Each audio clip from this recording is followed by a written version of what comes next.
Good evening. My name is Frida Weed. I'm the director of the library here at Georgetown University in Qatar. On behalf of Dean Noneman, I'm delighted to welcome you to an evening that is about writing, about reading, about reflection, and about the life of the mind, which is what we call this program. In 1995, Georgetown University established a tradition at the Washington, D.C. campus, whereby all incoming students are asked to read a contemporary novel by an international author during the summer, prior to their first year of studies at the university. Then, through this reflective reading and participation in group discussions about the book, and finally meeting with the author, the students get an early taste of intellectual life at Georgetown. At Georgetown University here in Qatar, we are in our fourth year, we didn't start in 1995, obviously, of following the same tradition. And this year is the second time that our students have read the same book, All Our Names, that the students at the main campus read. Another milestone, this time for the first time, the program, the Life of the Mind program, has been expanded beyond the two Georgetown campuses. Dinaw Mengestu, our author tonight, will travel to London tomorrow to meet with Georgetown alumni who live and work in the UK and who have also read the book, All Our Names. So, in total, nearly 2,000 Georgetown freshman students and alumni in the United States, in Qatar, and in the United Kingdom have joined you in reading the very compelling book that we're going to talk about tonight.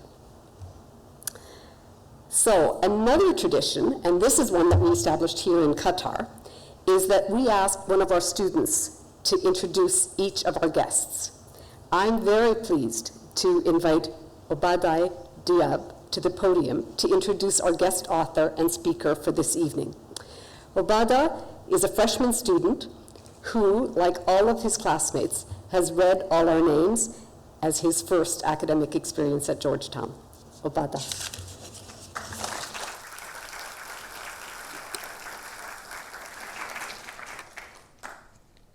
Assalamu alaikum wa rahmatullah. Good evening, ladies and gentlemen.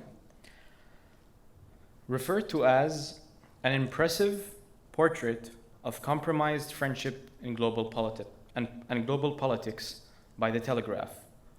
All Our Names by Dinaw Mengestu is part of the few books selected by the same newspaper, The Telegraph, as being one of the best novels and fiction books of the year of 2014. Dinaw Mengestu, born in 1978, is an Ethiopian-American novelist and writer. It would be notable to mention that he is a 2000-year graduate of Georgetown University's Washington, D.C. main campus, where he currently teaches in the English department as a Lannan Chair of Poetics. He is the author of 3 novels: The Beautiful Things That Heaven Bears in 2008, How to Read the Air in the year of 2010, and this year's All Our Names. He was selected as a MacArthur Fellow in the year of 2012, where he received an impressive grant to continue to pursue not only his profession as an author, but his talent in being able to inspire, move, and impress his readers. Recently, in 2014, he was selected for the Hay Festival's Africa 39 project as one of the 39 sub-Saharan African writers aged under 40 with the potential and the talent to define the trends of the region. For me, All Our Names has definitely been a captivating and engaging read during the summer. I couldn't help but to correlate my encounters with the stories of some of the Syrian refugees in Turkey to the story of Isaac, both which could be defined as individuals who have lost not only their homes, but also their identities after seeking refuge in other countries. It was common to hear Syrians who were forced to leave their country that they had lost part of themselves, which can only be regained if they ever went back. Moreover, I recognized that the idea of immigration cannot just be constrained to one part of the world at a particular period of time in history. It is a harsh and never-ending process who many have to undergo, even those fleeing from war and life-threatening conflicts. And now, please join me in welcoming Dinaw Mengestu and this evening's moderator, Donna Hansen, Associate Director of the Library. Thank you very much.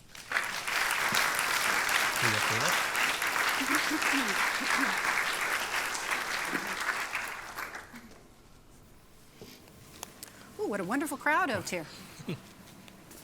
They've grown every year. It's a wonderful, wonderful event. Thank you so much for coming and joining us here in your whirlwind tour of Georgetown graduates. Thank you very and much. Freshmen. Now, we certainly recommend and kind of nicely pressure our freshmen to read the book.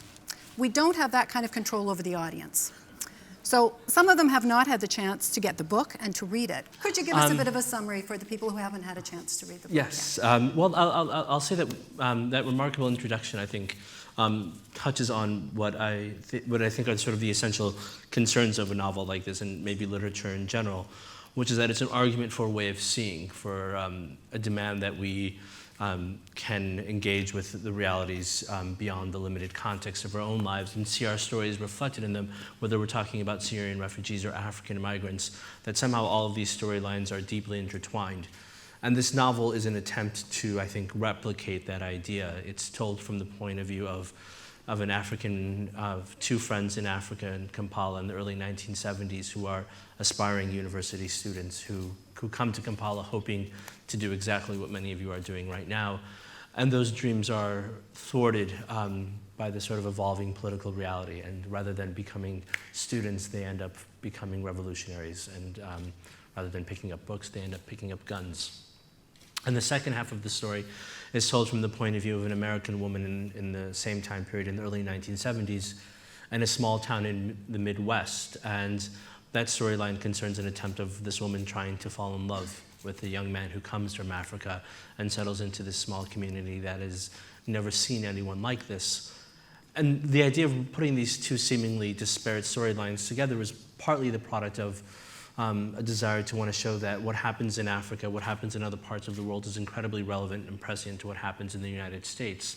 And oftentimes we tend to want to argue that our political realities exist in very distinct spheres, that what happens in this side of the world doesn't necessarily affect those of us in the western half of the world. And I think really quickly when we begin to look at our lives and our political realities, not from the point of view of an entire nation, but from singular individuals, we begin to see how our storylines echo one another. So the novel is filled with echoes of what happens in Kampala happens in the Midwest. What happens in the Midwest can oftentimes be seen in Kampala. Thanks.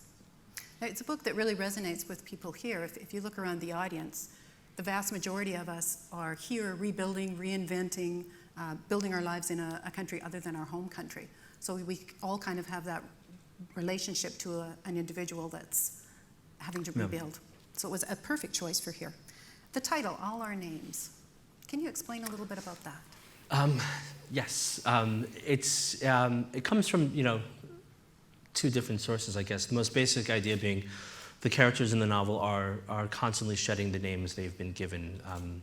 We tend to often think of ourselves as having very singular identities, that we're born and given a name, and that's who we are for the rest of our lives. But of course, within that, our identities are forced to undergo radical changes constantly. We are more than just the sum total of our names, but that we are composites of not only the experiences that we have, but the ones that sort of precede us. And especially when you think of ourselves in the process of migration, or after we lose our homes, or after we lose someone we love, we're forced to reconstitute our identity. And so the characters are engaged with this process of reinvention. They constantly shed their names as their identities adapt to who they are. So when they're college students, that's one identity that they have. When they become soldiers, that's another identity. When they move to America, that becomes another part of their identity. And so they're constantly trying to figure out who they are, not only in that particular moment, but in the context of their history. Mm-hmm. Now, you've written 3 books, and this one has at least a glimmer of optimism at the end of it. You're not known as a fun writer. I'm a fun person. Yeah, good. Just good. not very fun when I write. Yeah. So what is it about that cycle of hope and then disillusionment in both revolutions and relations that intrigues you, that makes you want to write about those kind of ups and downs that are continuing anywhere and everywhere all the time. Yeah. Well, I often, even though I may not be overtly optimistic in my novels, I am deeply optimistic when I'm creating my characters. Sometimes we ask that our stories give us happy endings because we want happy endings in lives, right? It's really nice to see stories end with a pot of gold at the end of the day and everyone going off to live in a beautiful sunny village. Most of our lives don't look that way. Most of our lives are filled with this sort of blend of tragedy and joy and hope. And so my characters might not end with this sort of great hope at the end of the day, but they do hopefully end with what I think of as a bit of grace. They end on a note that's not necessarily the most optimistic one, but that is the one that's the most complex and I think the most real to how we experience our lives as human beings. They end with the sense that they've gone through a radical transformation and they've come to peace with who they are. And that's, I think, is really optimistic. That's what I hope for myself when I think about my own trajectory, that it's not that I can end up with a great bag of wealth at the end of the day, but that I come to a certain understanding of who I am and how I've lived my life. That's really what I strive for when it comes to them. What was the second half of the question? Just what was your fascination with the ups and downs and that it's real life? And part of it is, inside of this novel is that there are these, in trying to figure out how to tell these two different storylines between Africa and America, part of what happens is this sort of rise and fall of hope. So in Africa in the early 1960s, we saw this sort of independence movement finally take hold. We saw the independence of Uganda in 1962, which was a great moment of optimism not only for Uganda, but for throughout the continent.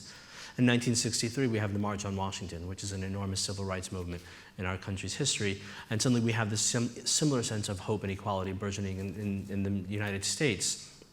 Both of those moments of optimism also exist in the context of, I think, some of the disappointment that followed. So by 1970, you have the rise of Idi Amin and the transformation of really dynamic leaders into autocrats and tyrants. In 1968, we have the assassination of Martin Luther King and Robert Kennedy, and we see many American cities sort of burned by the frustration that the civil rights movement may have granted us a measure of legislative equality, but there is still a profound frustration at the racism entrenched in the US. So that disappointment inevitably follows that optimism, and we continue to sort of work our way through that cycle. But it's important to feel like those two existed at the same point in time. And so the novel begins just as that optimism is starting to die out, just as we're beginning to realize that the things that we had hoped for may not actually come to pass. And so I'm curious about creating characters in that moment, right? How do you create characters who are drawn to their lives because of the optimism, and yet at the same time you know that they're going to face something incredibly difficult and challenging at the end? And where do they come out at the end? How do you end up reconciling the hope that they begin with and the disappointment that follows? Mm-hmm. Very good. There's three relationships that go on in this particular novel. Isaac and Isaac. How do you refer to them? Isaac 1, Isaac 2, Isaac... so we don't confuse people. There are two Isaacs. I leave that for you. There's somebody once called him African Isaac and American Isaac, and that seems a bit strange to me, yes. Because that's sort of not what I was trying to do anyway, right? Like I didn't want to have an African Isaac and an American Isaac. So there's Isaac the narrator, and then there's his friend the revolutionary, I suppose is probably the best way. Okay. And that's how the novel starts, with the two Isaacs meeting and becoming sort of kindred spirits and having adventures together and bonding and forming a relationship that lasted through to the book. There are some spoilers in here, I have to warn you. The other relationship is later chronologically in the book with Isaac and Helen, where they meet in the United States. Now, there were suggestions in a review that I read that's referring to Barack Obama's parents. How do you respond to that? Do you like people interpreting your work? Did they interpret it correctly? That was intriguing. I didn't get it until I read that, I have to admit. When I was writing the novel, I was living in France at the time, and Barack Obama was just beginning his candidacy for president. I was already in the middle writing the novel, and Isaac and Helen were already engaged in trying to fall in love in the Midwest. And of course, a part of me thought, oh great, well hopefully now we'll have a president who will help me sell a lot of copies, right? That'll be great, because then I can be like, look, I'm writing the biography of the president, even though he wasn't president at the time. So no, it's I definitely was not trying to write that story. My story had already begun by the time he was in office, or by the time he became elected. But it is very much, I think, more a closer reflection of my own experiences as a writer. My family left Ethiopia when I was 2 years old. We left in the middle of this political communist revolution, and we came to a very small town in the Midwest, Peoria, Illinois. And it couldn't be, you couldn't have had a more traditional American upbringing except for being a refugee. We went to an all-white Southern Baptist church. Most of the people in our community had never heard of Ethiopia. The only images they had of Ethiopia was the sort of country plagued by famine. And I remember my father saying that one of the great frustrations he had when he first came to America was people asking him if he had left Ethiopia because of the famine, when in fact there was a civil war happening at the exact same time, and the civil war was in fact partly what created the famine. And most famine victims don't get on a plane and come to America. That tends not to be how it works. But we grew up in this very particular American landscape, and I met a lot of women like Helen. These were the people that sort of formed the basis of my childhood, and to some degree writing the story of Isaac and Helen was, that love story is almost, not to call my own family's life a love story, but it is very much a replay of that dynamic of what happens when somebody comes from a foreign country, lands in this landscape that's not familiar with them, and how do those people choose to let you into their home or not let you into their home. And partly a response to this idea of what my own identity as a writer is. There's a tendency to want to micromanage our authors and say, well, this is an American writer, this is an African writer, this is an Egyptian writer, this is a Sudanese writer, this is an Asian writer. And writers, of course, I don't think, we don't write from that perspective. We write from a very humanistic concern about all of our experiences and to try to write beyond the borders of any one singular nation. But to always see myself, and especially in the American media, constituted as an African author when it was convenient for them to say I was an African author, to live in France and to have myself be an American author when they needed an American author, or to have myself be an African American author when somebody needed to talk about Barack Obama in the African American context.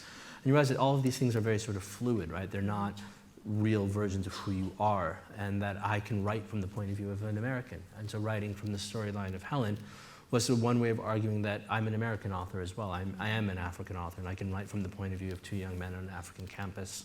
And I can tell the story of a white American woman just as fluidly, because they're all parts of my heritage. There was a great line in the book where Helen realizes her preconceived notion of Africans are that they're short and malnourished. Yeah. I mean, it was a beautiful line. The third relationship is between Isaac, the first Isaac, and Joseph.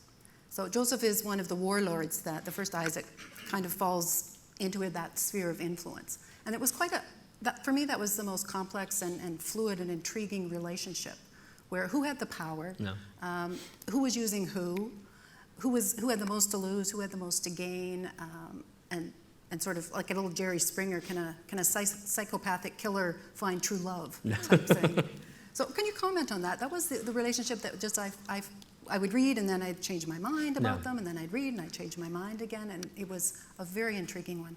Yeah, it's a deliberately ambiguous one, because Isaac and Joseph form this sort of very incredible bond and love for one another, and it's a love that's also impossible for them to sort of express and to have any direct language and recourse to, because of the concerns of the society and the restrictions that would have been placed on them.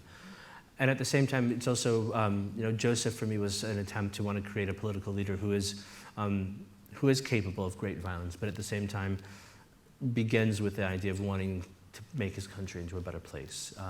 His initial desire isn't to become a violent revolutionary leader, but to become somebody who responds to the sort of frustrated political reality of his government by taking up arms, by recognizing that sort of democratic process has failed, that he's not going to have any political voice unless he chooses to resort to violence. And so trying to figure out how to allow him to have that positive side of his identity, of who he is, and then at the same time recognize that he's also capable of great violence.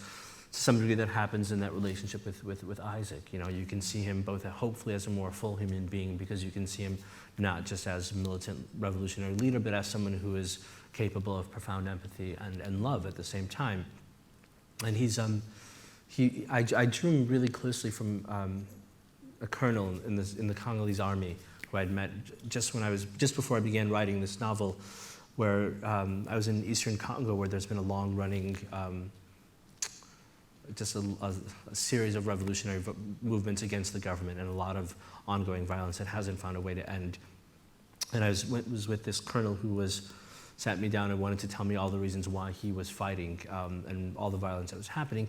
And he was an incredibly engaging personality, and he believed deeply that his military was the proper and only solution, that this was the way out for the country, and that he was there to preserve and guard the population around him, even though his soldiers were responsible for some of the worst atrocities that had happened.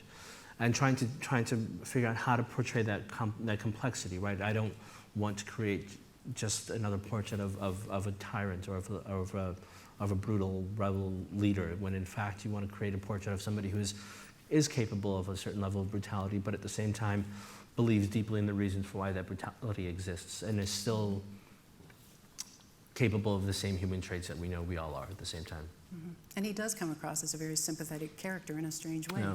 Yeah, so very well done on that. Isaac, the narrator, he really has a lot of writer qualities in him. How much of you is in Isaac? I think one of the students this afternoon asked me that, whether or not the two Isaacs were different parts of your personality, and if you didn't just sort of split yourself in half and create one Isaac who goes off and actually has a lot of adventures, and the other Isaac who basically sits at home and writes about him. Mm-hmm.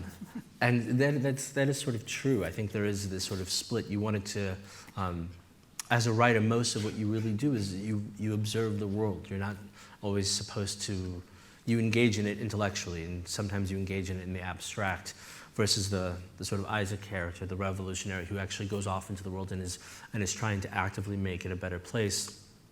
And as a writer, both characters do present different facets of what you're trying to do. You have your political, intellectual concerns. You have your experiences as a journalist, which are much more sort of engaging and much more upfront than the experiences you have as a writer, which takes you out of the moment and brings you back into a room all by yourself, where you spend years trying to figure out how to construct these stories. You spend years trying to listen to these stories once more in your head and rebuild them as a novelist. So they are both, I think, different facets of you, of me.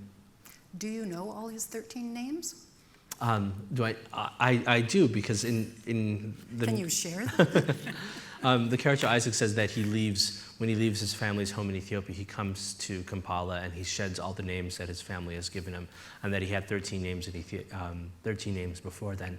And that's very much a direct relationship to my own family in Ethiopia, where you keep track of the generations by knowing the names of every single family member that preceded you. So you would be, Dinaw Mengestu, Tesfai, Abdi, Beru, Guru, and you'd be able to trace your family's lineage that way. And there's something beautiful about that. There's something great about knowing your ties to this landscape, to this culture, go back so many generations. And at the same time, there's something incredibly oppressive about that. There's something within that beauty. There's the sense that how do you forge your own identity out of that? How do you carve out some space for yourself that is not merely a reflection of the past, but that is really unique? And being a migrant, you're forced to do that anyway. Growing up, my family would always say, well, remember that you're Ethiopian, remember that you're Ethiopian. But they would say that to us in a small town in the Midwest, where there wasn't another Ethiopian for 1,000 miles. So you can say that you're Ethiopian, but what that actually means isn't a solid definition, right? It doesn't actually mean anything. Every person has to recreate what it means to be, or I had to recreate what it meant to be Ethiopian, which meant redefining what those parameters were. It meant saying, okay, I can accept that I am Ethiopian, but I also have to accept that I'm now American at the same time, and that somehow being Ethiopian is no longer tied just to having direct lineage to all these names and all this history, but that I'm something new now. I'm a sort of a different product. I'm a different commodity, and it's my responsibility to make sure that I control that storyline, that I can own that narrative, and not just passively inherit it. Would you please read from the book for us? Give us a taste of one of your characters, two of your characters. I'm going to read a section from fairly early in the novel. It's with the two Isaacs who are who have just met on this college campus in Kampala. Every aspiring militant, radical, and would-be revolutionary in Eastern and Central Africa was drawn to the university back then. They started coming shortly after the president took power and claimed the country was the first African socialist republic, a beacon of freedom and equality where all men are brothers, was how he phrased it in the radio announcement given after he staged the country's first coup. Millions believed him. He spoke the right language, grand, pompous, and humble, merged into the same breath. He was from the military, but he claimed he wasn't an army man, just a poor farmer who had picked up the gun to liberate his people, first from the British and then, after independence, from the corrupt bureaucrats who followed. It was rumored that he had a photographic memory, was a champion chess player, and every weekend returned to his farm to tend to his cattle and crops. Whatever people wanted in a leader and dreamed of for themselves, they found in him. The newspapers ran daily photographs of the president in various guises. The president as father, with a dozen children gathered around him. The president as village leader in a bright red and blue costume, using a walking stick. And the president as the intellectual statesman in a three-piece suit that tamed his massive girth. He gave generously to the university, supposedly from his own pocket. His portrait hung randomly throughout the campus, and for a time it was rumored that the university would be renamed in his honor. For years, the patronage kept the students content. They held on to their socialist Pan-African dreams while ignoring the corruption and violence that touched the rest of the capital. By the time Isaac and I arrived on campus, the dream had proved rotten and was cast to the side. Among the students, there were warring parties split along thin ideological lines. It was Isaac who taught me how to divide the students spread across the lawn in a state of constant protest into two camps, the real revolutionaries and the campus frauds. All the battles aren't equal, he said. If you're going to be a writer, you have to be able to know the difference between the boys who come in chauffeured cars and the ones who fought to be here. I didn't tell him the difference wasn't relevant to me. I belonged to neither camp and had no interest in choosing. Some students wanted war and revolution, while others pretended to out of their own self-interest. Either way, there was a place for outsiders like me, as long as I watched safely on the sidelines. But if I wanted to do so, Isaac was right. I had to learn to see like him. As we walked across the campus, Isaac pointed to various student camps and asked what I thought of that person or that group. Is that a real revolutionary? Our game started poorly. More than half the time, he claimed I was wrong. After a dozen attempts, I asked him what made him so certain he was always right. You know how you can tell who they really are, he said. He knelt down and took off one of his shoes and wiggled his dirty toes in the air. He held the shoe, which like my own was covered in dust and had been repaired so many times there was hardly anything left of the sole. Look at the shoes. Anyone who walks the campus has shoes as ruined as ours. For several days we lay on the grass and pointed out all the polished shoes that passed us. It took a day before I no longer saw the students as a general uniform mass. They were part of the same campus body, but it was fractured into dozens of discrete parts that were loosely connected and rarely touched. Once I understood that, I knew what to look for when I studied the students. After 2 days, I told Isaac, I don't have to see the shoes. I can tell by the way they stand. I pointed to packs of boys on the other side of the campus and said, chauffeured car. And according to Isaac, I was always right. Privilege lifted the head, focused the eyes.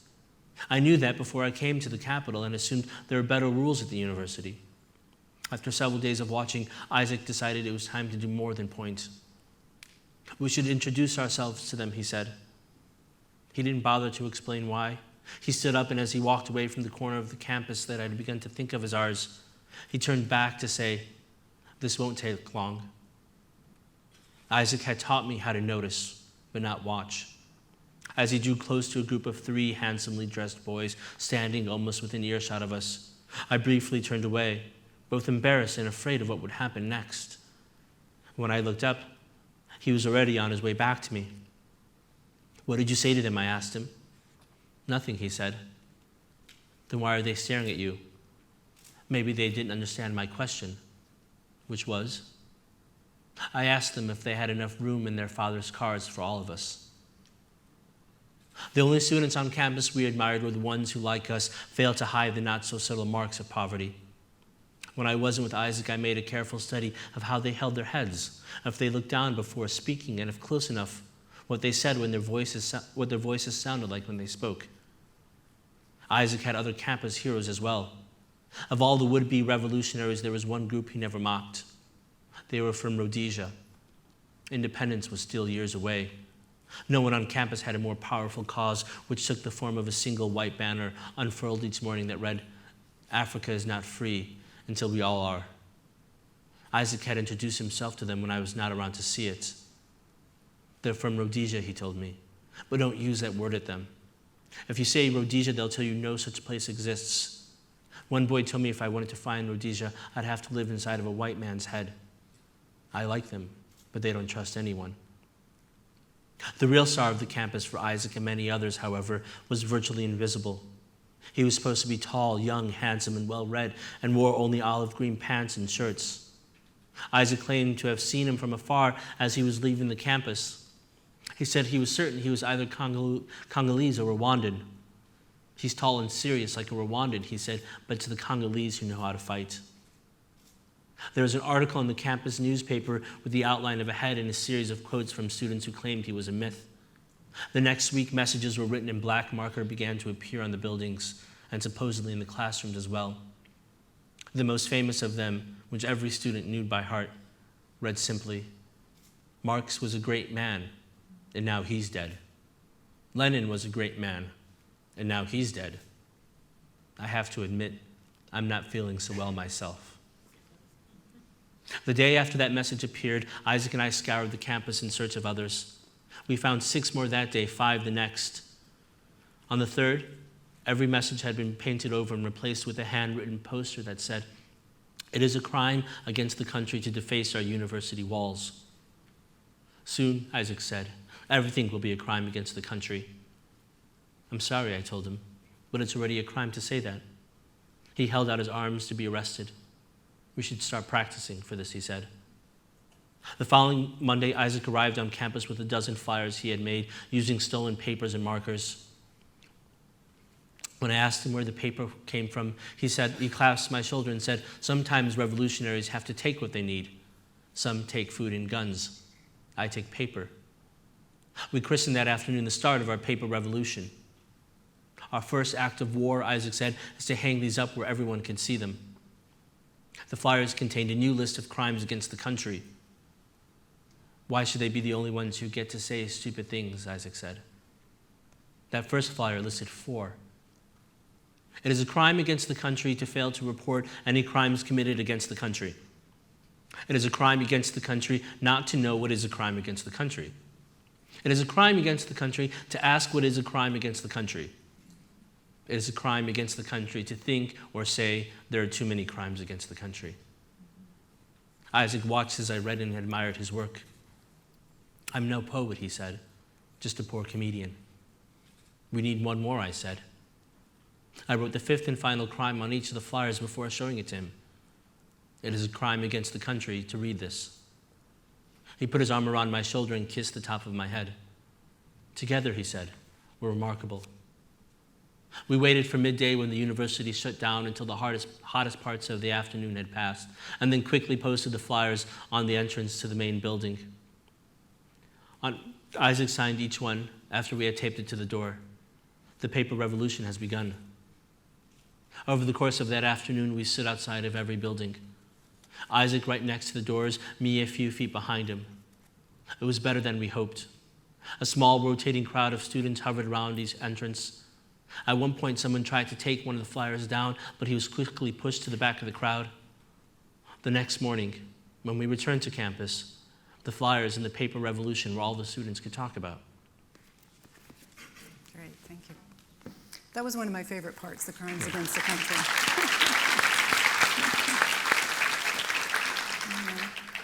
So the story takes place in 2 different settings at 2 different times, and yet the book is 1 chapter in the present and 1 in the past. Yeah. When you wrote it, how did you write it? Chronologically? Were you flipping back and forth? How does your mind work as you're constructing it over the years? I wrote it very much in almost the exact same structure in which you read it. I've always had a very strong idea that we tell stories oftentimes in a very linear way, that Tom walked into the store and at the end of the story he leaves. And that tends to be the way we sort of think of our narratives, but that's not really the way I think we live our lives. I tend to believe that by the time you walk into a store, before you leave, you will have had a dozen small reflections on your past, that the past will have come somehow intruded on your present moment and in small and insignificant ways, that we're constantly remembering details and facts. And sometimes those details and facts literally interrupt our present existence. And as much as possible, I've always wanted to tell stories that reflect that. That kind of bring the past into a constant dynamic and state of conflict to some degree with the present moment. And so the novel is very much based on that idea.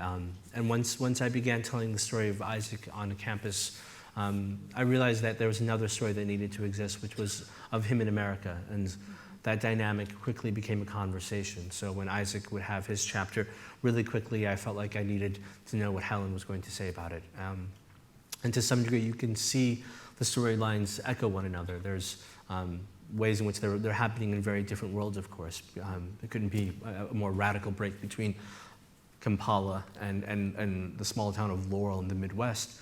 And yet at the same time, you can see those landscapes carry distinct echoes of one another, very strong. The events that happen in one place are echoed in another.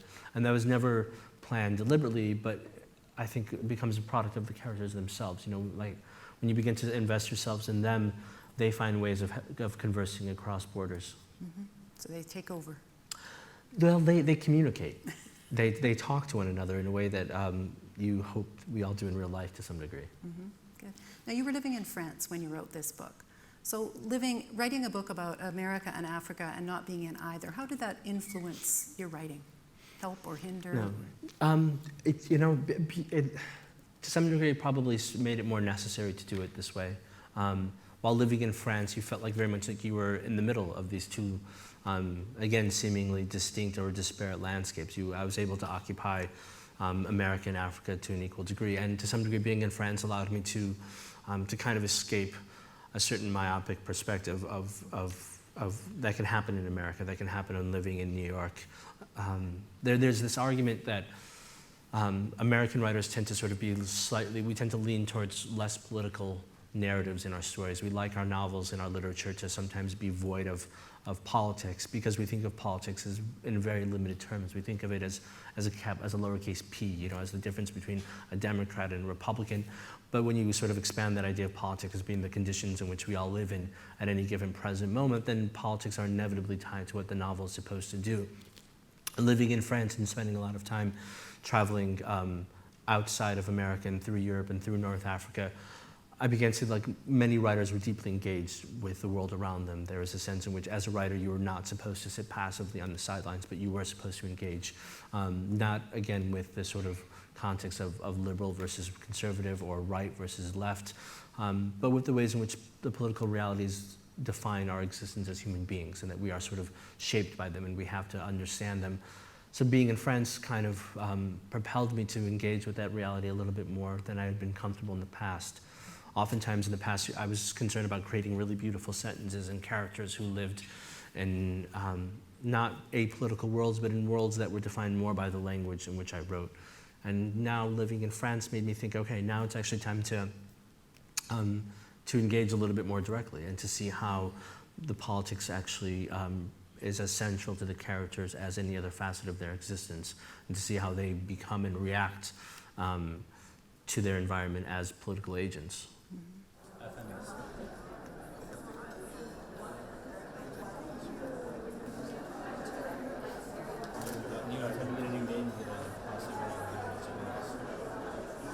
Safe travels to London. Thank you. How long were you in the UK?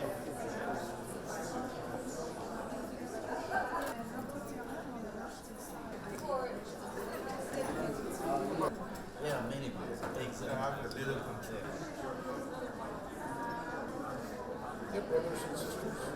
Sister. Not sisters, so okay.